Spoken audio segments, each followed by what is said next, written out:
I'm gonna go over my exact expenses as a 22-year-old entrepreneur in Medellin, Colombia, where I just moved out a part of our team into a kind of penthouse apartment here in Colombia. I'll introduce the team after I walk around a bit. Just from a realistic expectation, if you wanted to move out your house and move somewhere like here, how much should you be expected to spend versus if you want to spend this at the super higher echelon. So right now, rent for us for a 5-bedroom, I think 3,500 square foot penthouse, a 2-story apartment, almost $5,000 per month. It's like $4,700. Comparatively to the place that I was renting in Arizona, it's substantially cheaper for what you would get a penthouse apartment for a 5-bedroom anywhere else, probably half the price. Rent is still relatively expensive. If you wanted to get a 1-bedroom, you could easily find a place for $800-900 a month if you were on a tighter budget. What about the other stuff? Because it's really the quality of life here that's really amazing. We have a cleaner who's at our house right now doing all the grocery shopping, all of the cooking, cleaning. She's actually color coding the closet, ironing everything. For that lady, it's around $500 to $600 a month, and we could easily find one for $400 a month, but I prefer to pay people more, especially when it's not much of a difference to me, but it's gonna make a huge difference in this lady's life. The food is much cheaper in Colombia than it is in the US, like you would expect, but I'm buying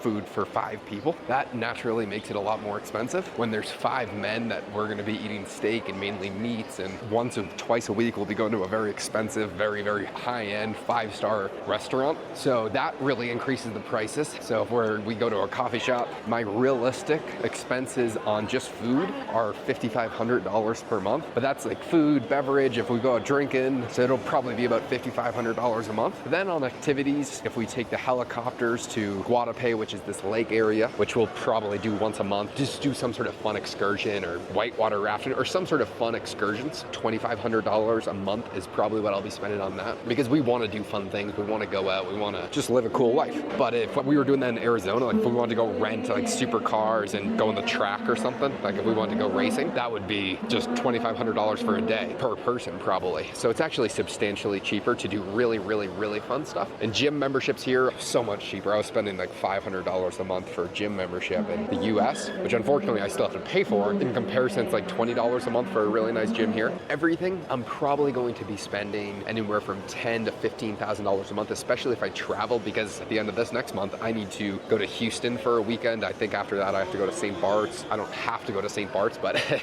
one of the most awesome places in the world. When you start to calculate it, it seems like it would be expensive. It's like living like the 0.01% of the entire world for a hyper fraction of the price. So if you were doing this in the US, having a maid, going to the nicest restaurants, like everything you would ever want to, you're talking about like $50,000 per month for some goofballs like this that we have here. In comparison, I see it more of like an investment. We are going to be substantially more productive if all of us are working together. It's basically like having an in-person office and then just living together. I think there's a lot of excess benefits. So I have no problem investing in our future so the business can grow, so we can start to train more people at scale, so we can really take on more clients and be more productive. And it's just fun. It's way more fun living with the team. We're gonna just have a blast. We're gonna do everything that we ever really want to. Moses, you just got here. What's your thoughts on Colombia? It's beautiful. The women are beautiful. If you want to point the camera at them and show the...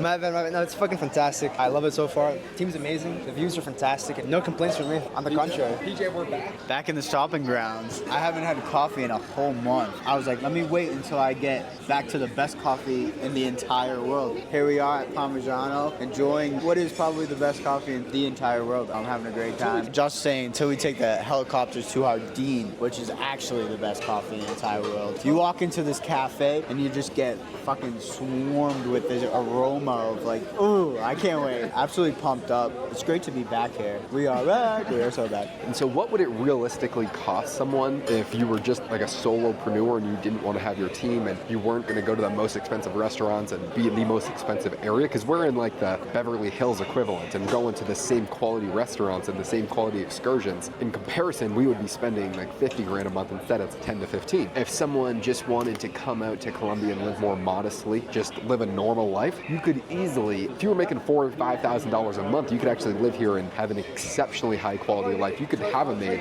have a very nice place, especially if you had like a buddy that you could move into. If you guys both made $4,000 a month, you split rent, you split the maid, you split the food cost, you could literally live like the 0.01% of the world off a very low wage because you're arbitraging the dollar versus the peso, and you can have a very, very solid quality of life. So it's time to get back to work. I actually have a meeting in 30 minutes in person,